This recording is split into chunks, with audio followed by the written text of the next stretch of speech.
Hi, this is PatZi with a Z. Welcome to Joy on Paper Live, a program for writers and those who dream of writing, and for everyone who wants to know the story behind the book. And we have a wonderful story behind the book we're going to be talking about today with Michael Hofffen, and this is so exciting. Hi, Michael. How are you? Oh, I'm fine, and I'm so happy that you're here because I love this book. Oh, my goodness, when I got it, I said, oh, whoa, whoa. So I got it too, and I love it. It's so beautiful. It's so beautiful. You have to tell all the story about it, and I know you're going to open it up and tell us some, and we also have some graphics to show because it is just it's amazing. But why don't you first, before we start talking about the book, just give a little bit of background about you? We do notice that you are very young. Absolutely, sure. I've always loved history ever since I was young, and I used to read this book when I was younger. It's called The Usborne Encyclopedia of World History, and it's just an amazing book. It goes through the entire course of world history, and I loved it. I would spend I got it maybe it was when I was 5 or 6, and I used to spend Friday nights just reading through the whole thing. I loved that book. And if you've young kids, or even if you're an adult, I'd really recommend it to you. It's just an amazing book, and that's the book that really sparked my interest in history. And ever since then, ever since I read that book, I loved history. It's a lot like my book in the sense that it's very illustrated and there's a lot of images and a lot of little text boxes to read, and it's just an amazing, fascinating book. And ever since then, um, I've loved history and I've loved ancient Egypt in particular. And in 2020, this is where the idea. I'll start talking about where the book sort of came about. So in 2020, really wanted to take this summer course at Brown, and I think it was taught by one of my co-authors on the book, Christian, and he was teaching the summer course. It was about Egyptian hieroglyphs, late Egyptian hieroglyphs, and but unfortunately, due to COVID, I couldn't take it. So I decided to start learning hieroglyphs with him on the side. Um, we started working together on the side, and that's how I began learning hieroglyphs, and that's eventually where the book came to be.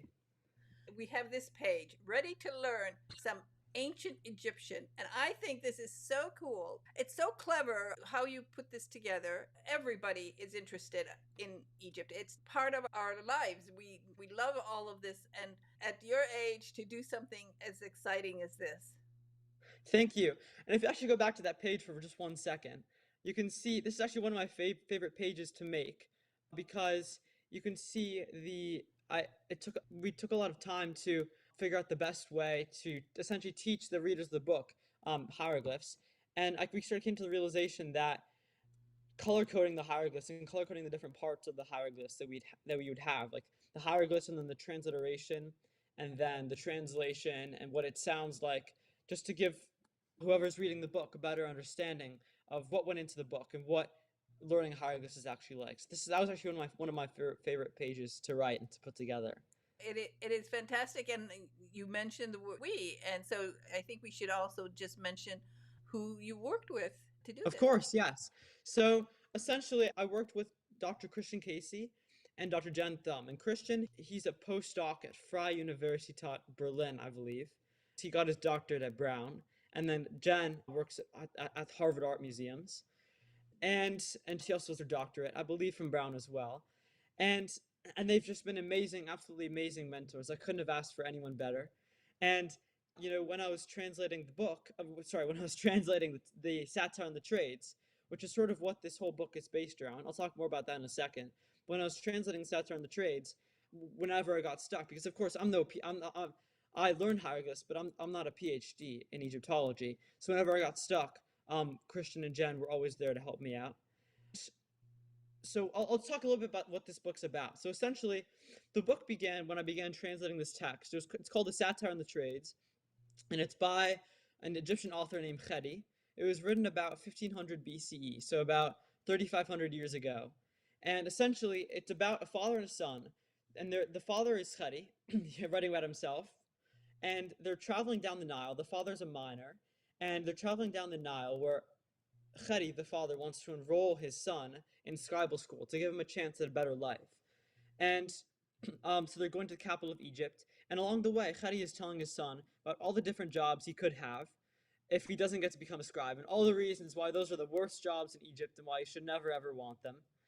And and then he tells him all about the scribe and why being the scribe is the best job ever, and why you should always want to be a scribe, and why you should really work hard in scribal school to be a scribe and to not flunk out. And I think it's, I was surprised by the storyline because it just sounds so almost jarringly modern. In the sense that there are people asking like, "What are you going to do when you grow up?" and that kind of thing. Um, and then the story sort of concludes with Khety imparting wisdom onto his son and trying to tell him um, pieces of advice to navigate life in the capital. Like, if someone who is more important than you is standing, you should stand, or if someone's more important than you is sitting, you should sit as well. Or you should always respect your father and your mother, or um, you shouldn't eat to excess. And it's yes, it's so Wonderful. it's so hearing the wisdom is kind of it's funny, but it's also really interesting to see that even after all these thousands of years, and our societies are very different, technology is very different, but the same our values the values that we hold haven't changed all that much all throughout the course of history. So that's sort of what the basis of the book is about, and that's like the backbone of the book, essentially. And then you talk about individual sections, individual occupation. Now, I agree that being a scribe is the best. I mean, that's what I would want to be, in those days. I think it's always the best. If you're involved with writing and reading, it's fun. But there were other occupations, and you go through them. So let's talk about a few of them. Sure. So this jeweler, it's one of the earlier sections. I forget which one exactly, but essentially, I remember distinctly putting this layout together. And I'll just go through, essentially the main layout. This is basically what the whole book looks like. So essentially, in the top left corner, you can see that bolded part. That's actually the real translation from the text. The jeweler searches every hard ore with a chisel. By the time he puts in all of the inlays, his arms are ruined and he is exhausted. He sits in a pile of the food of Re, but his knees and spine are bent. And he's saying, the jeweler may get rich, right? But but his knees and spine are bent. Like, at what cost do his riches come to him? Like, at what cost does his wealth? What does this do to him, essentially? And you can see you may be wondering why the first line is red, and that's actually because it's a stylistic choice. That's because in the real papyrus roll that Khety wrote on, the first line of each section was in a red font. He wrote it in red pen, and the rest was in black. So we decided to mirror that by making the first line red as well, and the rest of the lines black. And then you can see he put in a lot of images around it. I think there's 1, 2, 3, 4, 5, 6, 7, 8, 9 images, maybe I miscounted, but a decent amount of images, and that's just to really bring the pages alive. And you can see on the left side, there's a statue of Amun, who's the sun god in Egypt. And then you can see the tomb scenes of the Egyptian craftspeople making jewelry on towards the right and bringing jewelry. And then you can see this beautiful pendant necklace for a pharaoh and a jewelry box at the top. So we really want to bring the jewelry alive, both through real Egyptian artifacts and real tomb scenes. And I think that's one of the things that's really distinct about our book, is that it's very, there's nothing wrong about having modern illustrations to depict the past, but I think it's especially interesting when you have these real genuine artifacts, because it gives you a more genuine sense of the history. And then those text boxes around are sort of explaining different things from the text. Like, you may be wondering what the phrase "the food of Re" is, and if Re is a sun god, I guess you can sort of infer that food of Re is probably something to do with gold, which it is. But little explanatory notes and insets and things like that sort of just help illuminate the text for young readers and for anyone really who wants to read the book, because even though it's designed for younger readers, I think everyone can really learn something from it. Oh, every adult can get something from this book. It's written so beautifully. I love the way you've done it, the layout, and exactly all of these little boxes. It's the kind of book that people can read once and then they pick up and they go back and read their favorite sections or little boxes that really intrigue them. It's very much, even though the story doesn't have a narrative, it's very much a book where you can kind of flip around and go to whichever page you really want. And I love that kind of book. That's the way I really read Usborne, and that's the way that's how I sort of love that sort of book. There's something wrong with the narrative book, but it's especially nice when you can flip around and go to whichever page you want, really. I agree. So let's switch to the next page, the Potter. So this is the Potter, yes. So one thing I forgot to mention in the previous one, but we can talk about it here. If you can sort of see towards the middle of the page, with some of the insets, we actually have little pieces from the text, and those are the hieroglyphs that actually come from the text. Of course, that's not what it would have looked like um, on the papyrus roll. On the papyrus roll, essentially, Khety um, wrote the text using a cursive form of hieroglyphs, which is called hieratic, and that's essentially, you can compare that to, with English you have block print and then you have cursive, and similarly in Egyptian you have the hieroglyphs that you might see on a tomb wall or on a stone inscription or on a stela, and then the hieroglyphs that you might see on a papyrus. And the papyrus ones are a lot looser, and they look a lot they're a lot more abstract, and they almost look like Chinese calligraphy, which is very interesting. Um, but that's essentially the hieroglyph version of it, sort of like the block print version of it that we put in the book. Just to sprinkle around some hieroglyphs and get the readers to have more familiarity with the language, which I think is a really amazing thing. And with each of these pages, we really wanted to bring out as much color as possible. So you can see, the tomb scene is it's very multicolored. You have some yellows in there, but then the background is very green and dirty, like the potter. The potter is essentially the one that's working underneath the earth. And I think this is particularly funny. Some parts of this are actually quite funny, which is why it's called the satire on the trades. He says he has to need the common potter is under the earth even though he is still alive, because he's making these pots underneath the earth and underneath the ground, but he's still alive. He's not buried yet. Which I think is kind of funny. It is. Oh, it's this is one of my favorites because I love the way it's laid out. And I also do pottery. So, I could have been a scribe and I could have been a potter. So, I always like and to a say gardener. that if I had to choose a job back then and I couldn't choose a scribe, I'd probably choose the fisherman, because it seems very peaceful. I don't think we have an image of that here, but the fisherman is very the Khety actually talks about the fisherman being sort of haunted by the crocodile, and Khety says, "I will speak to you about how it is to be your fisherman. He is more miserable than a person with any other job. There are no wages from the river, except the ones shared by crocodiles. If the crocodile doesn't get his fair share, he will make a complaint. He doesn't say there's a crocodile because fear has blinded him.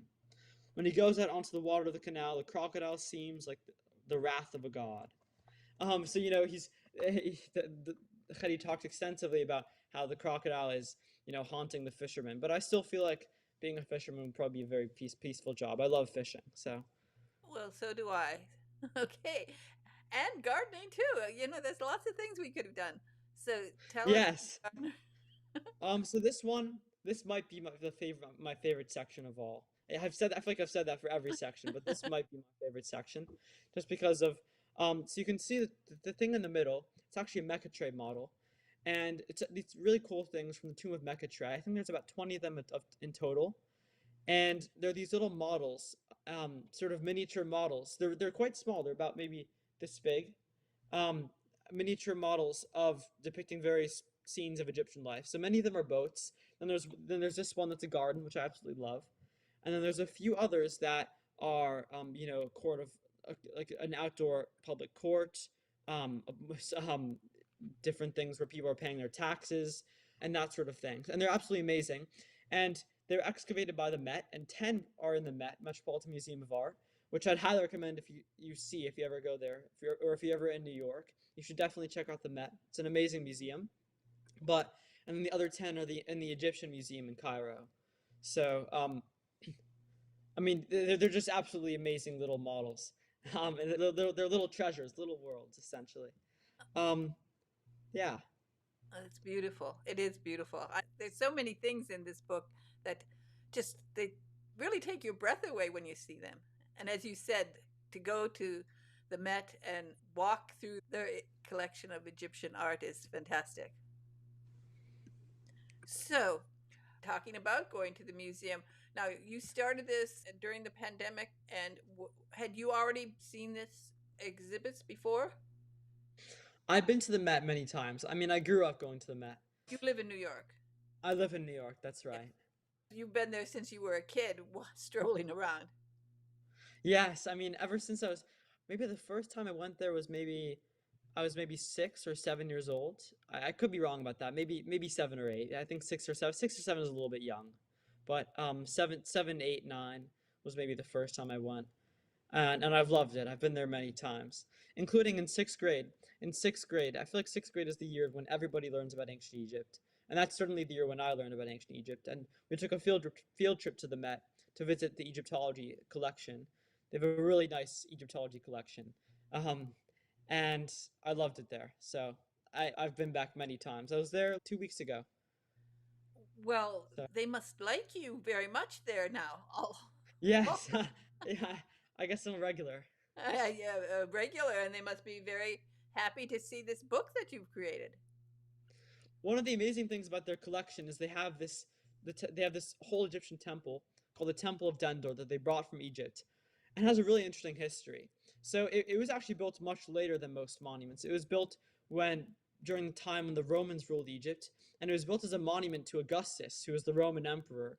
And I always find that fascinating because it shows like the interconnectedness between these ancient civilizations and ancient empires. And you can see the Roman Emperor Augustus. He's dressed up in all the traditional ancient Egyptian garb, and he's offering these offerings to the Egyptian gods, which I think is quite interesting. You can see it on the walls.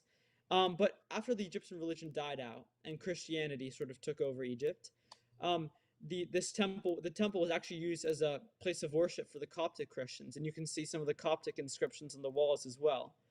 And then more recently, uh, because of the one of the dams, I think it's the Aswan Dam that they built in Egypt, the temple was at risk of water flooding, and Egypt wanted to give it to a country. Egypt wanted to give it to the United States, and a lot of different museums, petitioned for it. And there was even a plan to put it on the banks of the Potomac River in Washington. Can you imagine that? This Egyptian temple right on the banks in Washington, and also a plan to put it maybe on the Mississippi River too. But eventually, because the climate of the U.S. is a lot wetter and it's more humid here, so they were worried that that would damage the temple. So they decided to give it to the Met, where they built this room for it, and especially climate controlled, very dry in there, to preserve the temple. And it's right now it's surrounded by a little water basin as well, like it's reminiscent of the Nile. Oh, I love it there. I've been in that room many times, and it takes your breath away because what they did in those days and what they accomplished, their buildings.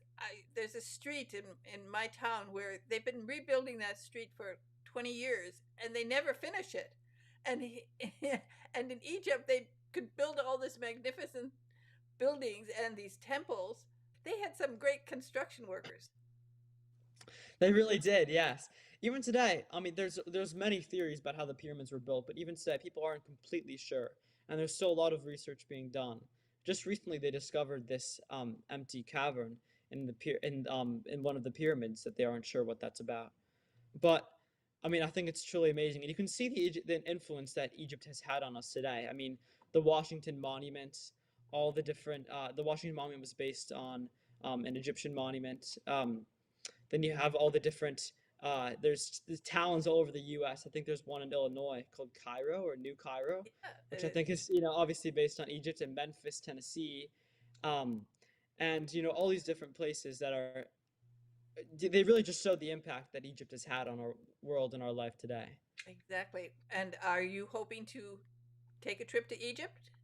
Uh, I've actually that's one of the funny things about this book. I've written a whole book about Egypt, but I've never actually been to the place, and I really want to go. So in 2027, there's going to be a solar eclipse that passes right over the Luxor Temple in Thebes, which I think is really cool. So I really want to go in 2027 to Egypt, because I think not only will you be able to see all of Egypt, but you'll also be able to see the solar eclipse as well. And there was just recently one here in New York, so it's sort of coming off that solar eclipse craze, you could well, say. I love seeing the solar eclipse here, but in Egypt, now that is something That is that would really be quite exciting. astonishing. That will be something great. I have a feeling perhaps somebody might sponsor you for a trip to Egypt because they should do a documentary of you traveling there. This is something you have to tell your agent. You have an Oh, agent. that's great. They have to do a documentary. I think you definitely deserve a trip to Egypt because what you've done here with this book is fantastic. So let's talk about a few other things. Here's one of the Sure. boats that if you want Ah, to. yes. So this is a really interesting boat because you can tell. So just from looking at this, well, you can tell which way it's going. Is it going upstream, sort of like up the river against the current, or is it going downstream? And see if you can figure it out. It's almost like a puzzle or a riddle. I don't know. Well, you have to tell us. So yeah, sure. So essentially, you can see the rowers on the side, right? And Yeah. because there are that many rowers, I mean that's a lot of people rowing that boat. So you can sort of tell they're probably not going down the river downstream with the current because then they wouldn't need so many rowers. They're probably going upstream because they have to face the current. And one of the things that's interesting is that when I was young, I was so confused. Like, why is Upper Egypt in the south of Egypt? And why is Lower Egypt in the north of Egypt? Because that's the way it is. And only later did I learn that the reason that is because the Nile River flows from south to north. It flows from somewhere in Ethiopia, in the Ethiopian mountains, to the Mediterranean, all the way up to the Mediterranean. And because of that, when you're traveling south, you're actually traveling upstream, and you're traveling up the sort of against the current. And when you're traveling north, you're actually traveling downstream with the current. So that's why Upper Egypt is in the south and Lower Egypt is in the north. Yeah, that always bugged me. I was so confused when I was younger, but when I learned it, it finally all made sense. That's one of the things you talk about in the book. So I just think that's really interesting. And you can see in the boat, in the center of that boat, they have a little almost like a storage container or a chest where goods might be held. And then you can see towards the right, there's that guy, and he's actually holding a flower up to his. It almost looks like he's holding a microphone. But I say he's a singing guy. It's like a joke. But he's holding a flower up, and he's smelling it. And you can see the different people on the boat, and then in the back is the rudder. So I don't know. I think it's really interesting um uh to see these ancient Egyptian boats, and I think this is actually one of the Mequetre models as well, from the tomb of Mequetre. So It's fantastic. And then you have quite a few pictures of their footwear, which I really enjoyed seeing. yes, so one of the sections is the sandal maker, and these sandals, these golden sandals, they're probably really expensive as you can imagine. And they probably weren't worn for everyday use, but they were buried with the king or with someone important, with a noble to use in the afterlife. And that's why you didn't really imagine using golden sandals in your everyday life, where they might get dirty or they might get uh, you know, damaged or that sort of thing. But they're probably used in their everyday life, and that's sorry, not used in the everyday life. And that's actually one of the really interesting things about ancient Egypt is that many of the artifacts, or at least many of the artifacts that we uncover, are sort of designed not to be used in everyday life, but are designed more to be used in um, in the afterlife, and are buried with people in the temples. And I think that's really interesting that many, of course, it might be due to the fact that these temples are probably the things that are more preserved, and the everyday objects might have been looted or stolen a while ago or just left in the dust. But it shows how much value the Egyptians placed on the afterlife. And then you can see this is actually really funny. So you can see the thing above that the black ink is a student, and he's copying down an Egyptian text. You can see that's hieratic. That's a nicer form of hieratic, but that's hieratic, and you can see it looks a little different from hieroglyphs.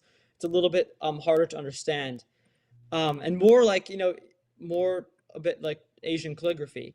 And then the little red marks are a teacher's markings, and just like now, a few thousand years ago, teachers were marking mistakes and corrections in red ink, which I think is really funny.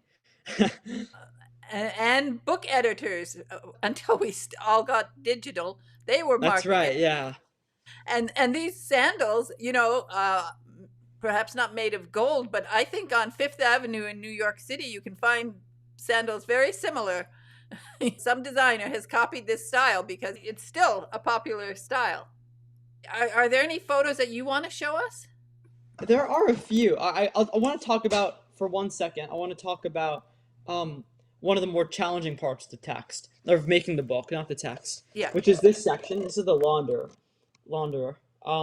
And this is probably one of the most challenging sections. As you can see, we don't have many real artifacts or tomb scenes, and that's because, I searched for a while on the Met website and a lot of different museums as well. But really, Egyptians, they didn't really have any tomb scenes or any tomb scenes of launderers doing their job, or any artifacts of like a laundry bucket. And even that bucket, even this bucket that's right over here, we're not exactly sure of its provenance or when exactly it comes from. So, I mean, one of the challenges of making the book was that for some sections it was difficult to find images and text to really fill it up. And you can see that especially becomes a problem in the later sections when you have the wisdom. Like, for example, there's a section, Stay Out of Trouble, and he says, I'll tell you another idea. In order to be educated, you must learn. Stay away from fighting.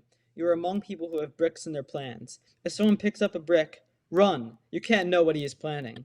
When you testify before a judge, answer him thoughtfully and with deliberation. And that obviously there's a lot of interesting content there, but there's not as much to depict. So when you talked about the bricks, we have different pictures of Egyptian bricks, and you can see one here, and then we have a lot of different pictures that we decided to put in because they look nice. So that becomes a problem in some of the later sections, actually depicting the text. And then I'll show you one more thing. This is probably one of my favorite sort of little images to put together. It's in the wisdom section, and it's describing. This is what I was saying when I was saying don't eat to excess. And the section is called Control Yourself. The belly of a man who listens to you belongs to you. If you are full of 3 pieces of bread and have swallowed 2 hins of beer, remember that bellies have no limit. Fight against it. And then because he's talking about bread and beer, I made this little comic of a compilation of different tomb scenes, and essentially it describes the process of making tiger nut cakes from tiger nut flour, and you can see he's pounding flour, then he's doing a lot of the other things, then he's delivering it and offering it as an offering to the gods. And what's really interesting is that you can actually make this recipe. I've made it myself. It's actually quite good. It's very simple. Basically, you take tiger nut flour, or you grind up tiger nuts, and then you mix it in with honey, and you put it on the pan and you toast it a little bit, and then you can add a little bit of animal fat or butter, and then you form these triangular cakes out of it, and they're actually quite good. They have a very sweet and nutty taste. They're really good. The production value of the book is tremendous. It is the very best with the end papers and everything else, the design, just the paper alone. It's top quality. How did you get this published? I think it's so stunning that at your age that you've managed to do something like this. Thank you. That really means a lot. So how did you go about it? Do you have a literary agent, or did you find the publisher? I do have a literary agent. His name is Rick Richter. He's from Ivatos Creative, and he was one of the key people in getting the book published. Wow. So you just came to him with the idea? Because it's not easy to get something like this published, especially this high quality. The thing is, the production, when they produced it, this is top quality. I love the end papers. I love how just the inside. I love this. Look at that. Isn't that beautiful? It is, yes. That's amazing. That's amazing. Did you follow through the entire process, how it was going to be laid out? Well, actually, I was the one that did the layout. It wasn't their team, except for the cover, and except for like this initial page, which I feel like the publisher always handles. Yeah, you did everything. Obviously, you were born to do something like this. This is amazing. Thank you. What's been the reaction of your friends and everybody? Are they They must be so thrilled to know you. Well, to be honest, I've told a few of them, but you know, if it comes up, I'll tell them. But I won't explicitly go out of my way to tell them. I don't know, I'm not that sort of person. I just if they ask about it, or if they ask what I'm doing on the side outside of school, then of course I'll tell them about it. But I won't just go out of my way and tell them, hey, I wrote this book. I'm not really one to boast usually. Well, have you done book signings? Have you done events yet with this book? I think I have maybe a book signing in a few months, or in 1 or 2 months, but I haven't done a book signing yet. I have given a few to some of my teachers. Well, they must be proud of you. They did seem impressed. Yeah, I would think so. I would think they're very impressed, and of course your family, and I think it's just amazing what you've done. And do you plan to study Egyptology? I plan to definitely continue my study on Egyptology 100%.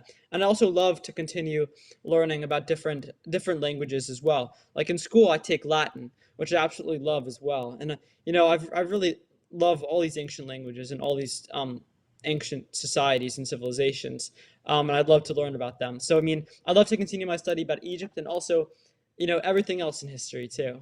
Well, that's great because Latin was my favorite class when I was Oh, in high school, and it's mine too. I mean, I loved it. Translating Caesar's Gallic Wars was the one of the highlights of my entire high school time because I was reading at such a young age. I was advanced compared to the other kids in reading, and so Latin was a challenge, and I had a wonderful time. I think more people should take Latin because it is a lot of fun, isn't it?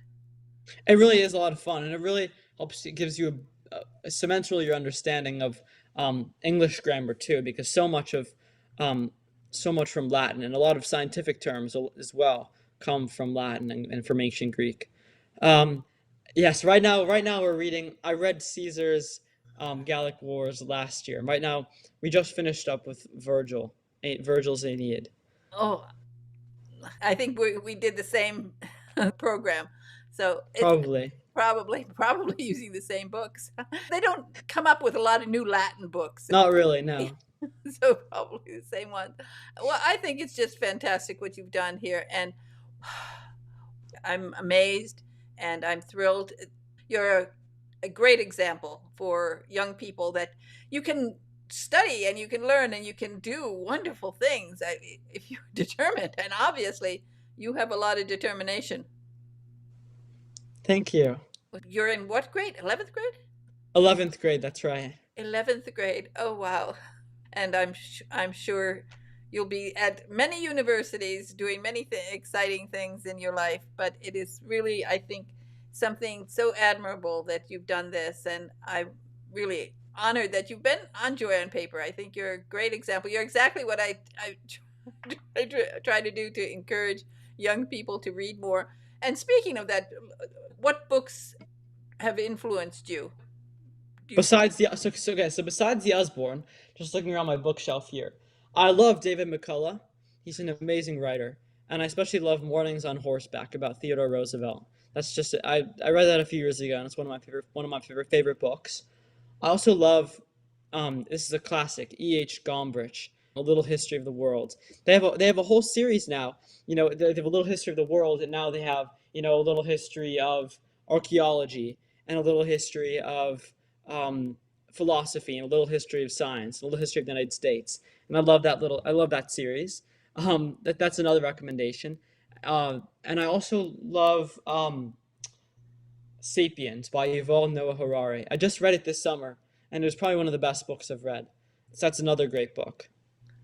Well, Michael Hoffen, you are an amazing young man, and I'm so happy that you were on Joy on Paper today. And thank you so much. And thank you so much for sharing your book. What you've accomplished is truly, truly amazing. Thank you. Thank you for interviewing me. Oh, it's wonderful to talk to you. Thank you now. Bye bye now. Bye bye. Bye.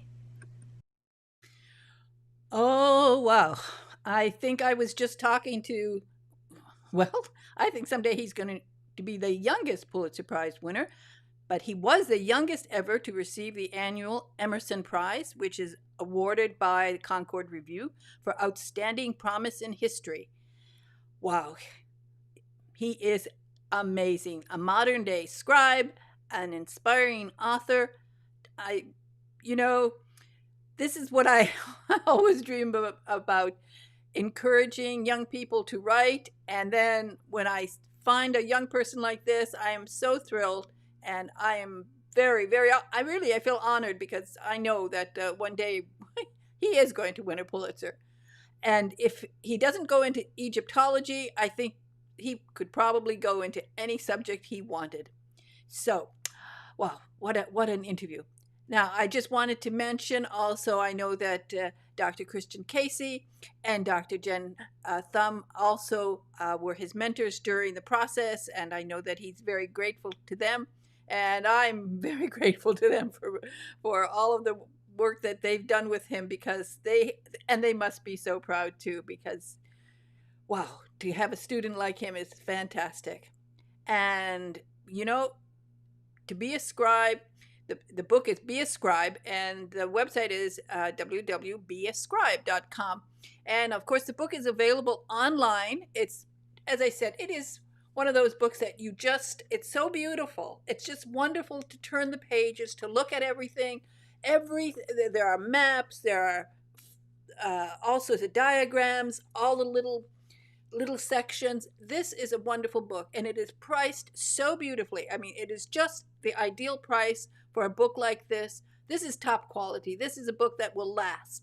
And I really want to thank so much, the publicist who sent me this book, and also, of course, it's a Callaway Children's Classic. It's a Callaway Children's Classic book. Thank you, Callaway. You've done a great job. You really, this is the first of what I'm sure are going to be many, many books from an author who really, you can see one of the things when you get this book, you'll see that he absolutely, he did everything. I mean, he really did. He designed everything, and I think it's so clever how he color-coded all of the hieroglyphs so that it's easy to notice them, easy to follow them. And this is a fun book. It's a perfect project for anybody who is looking for a summer project for a child in your life. This book is wonderful. It's a book that an adult can read along and work along with a child. Just have fun with it. I hope that a lot of the summer camps will just grab this book if you're looking for a curriculum for your summer camp. And I know I was involved with a lot of summer camps, and we were always looking for something to do with the kids, something that would be, something interesting and clever, something that would keep them busy. And boy, if you get this book and you use this in a summer camp, you'll have a very happy summer camp, because not only will the kids learn so much about history, and then doing all the projects, doing their own, doing their own scrolls and coming out with all sorts of designs, and being inspired by Michael Hofffen, because he loves writing, he loves reading, and he's learned a lot along the way, and he's only in 11th grade. And you can help kids by using this book as part of a curriculum. I think it would be absolutely, this is what kids need in school. They need to have something that inspires them. And I can't think of anything more inspiring than working with a book that an 11th grader wrote. So it's a beautiful book, and I hope you'll get it. And if you don't have a child in your life, you have relatives, send them this book. So the price is absolutely, it's so reasonable. And if you don't have a child in your life, I always ask people to donate books to Children's Hospital. At the end of every program, I always play a little segment about sending books to a children's hospital, because kids in hospitals need books. And before the pandemic, they used to share books. They used to have these little trolleys that they would go through the hospitals and, ward, children's ward, and they would share books. But nowadays, they don't they don't share any books. So children in hospitals really need books. And whoa, if you sent this to a child at Shriners Hospital for Children or St. Jude's or a children's hospital near you, oh, what a gift, and what a wonderful gift that would be. So buy it for all the kids in your life. Buy it if you are a teacher, buy it and use this in your curriculum. And if you don't have a kid in your life, send it to a hospital for children. Okay, well, I just want to thank him again. You know, sometimes you get just his enthusiasm and his love for writing, his love for reading. This is something that inspires me because, of course, I've been reading all of my life almost.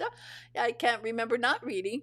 And I just want to, again, thank him and his wonderful family for raising such a really a child who's an inspiration.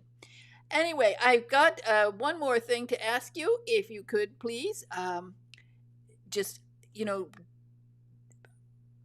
all I need is some subscribers. You know, I started this program on St. Patrick's Day, and it's been lots of fun, and I've been doing a lot of interviews, and I love it. But I do need to have some more subscribers because there are so many authors that I want to invite on the program, but it is very, you know, it's I need subscribers. So if you could just subscribe and do that, everything that one does on YouTube, and like, comment, and share. And then you might notice that I have a Patreon page. The Patreon page is free. Right now, I've just started uploading. You know, for 9 years, I was doing just the radio program, and I have hundreds and hundreds of interviews, actually thousands of interviews, that I want to put up on the Patreon page, and those will be free for everyone to listen to and get inspired by the authors that I have interviewed over the years. And now you can, all you have to do is go to the Patreon page if you want to see some of the radio interviews, which I'm uploading. I'm trying to upload like 10 a week from now on. And meanwhile, subscribe to this YouTube channel, Joy on Paper Live, and help support all the book lovers in the world and all the writers who work so hard to get wonderful books for you to read. All right, and now we can have a little message here from